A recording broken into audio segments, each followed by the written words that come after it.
第一次呢套電影嚟到香港做一連串嘅宣傳活動啦，Angelababy 同趙又廷當然要出席啦。正所謂俊男美女共聚一堂 ，fans 一定係多到不得了嘅，怕唔怕好似上次咁樣又俾人紅抱啊？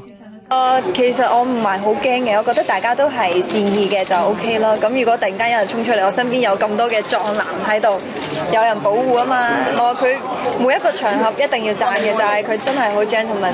頭先我哋旺角好多人啦，其實佢喺側邊不停隻手係咁樣噶，secure 係啊。所以你剛剛在旺角有做保安的角色，所以你太紳士了。但是沒辦法，對，必須的。而趙又廷好似因為呢套戲咧有個新嘅花名添，叫咩話？趙咩點話？